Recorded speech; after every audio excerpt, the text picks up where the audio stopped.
Orwell famously wrote in his novel 1984, "It was a bright cold day in April and the clocks were striking 13.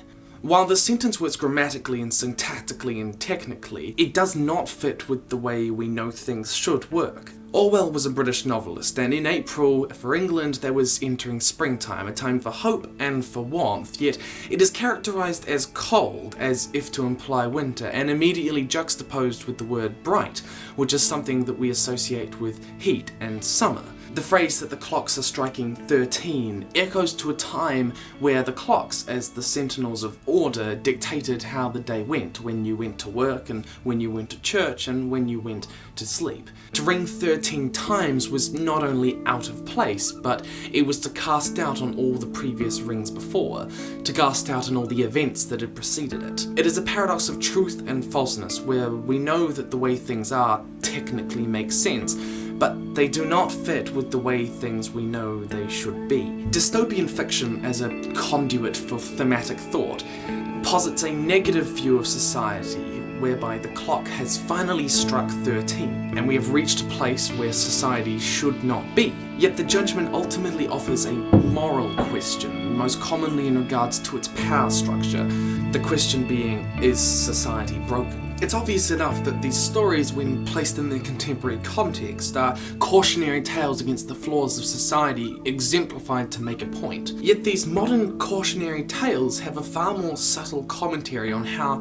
we perceive fairness and injustice. In The Handmaid's Tale, women are oppressed while men retain power. In 1984, the people have their freedoms taken away in favour of a government elite. And in The Water Thief, corporations are attributed so much power that people become commodities. Behind each of these stories is the philosophical idea of personhood, being placed beneath invented ideas of profit and gender and class roles, or what Isiah Berlin defined as positive liberty, which he described as not the freedom from oppression and justice, but the freedom to lead one prescribed form of life. One example of positive liberty today is that we tend to believe someone is freer if they have a secondary school education, because it gives them far more options. Thus, it becomes a government imposition. Dystopian fiction recognizes the inherent value of personhood from which we derive what is just and unjust. But more than that, it measures the current power paradigms we have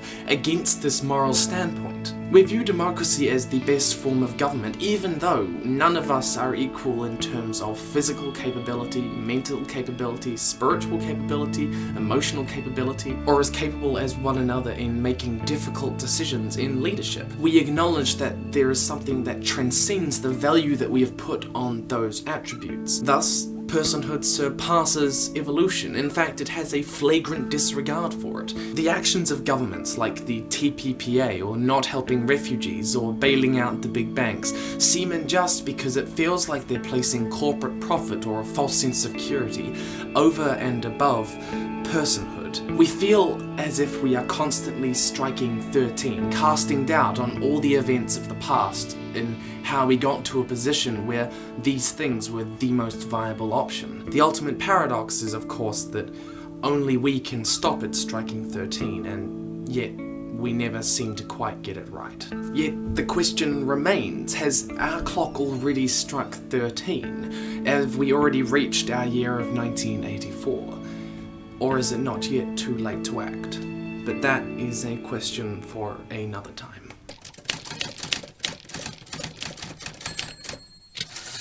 As cold as if to imply winter.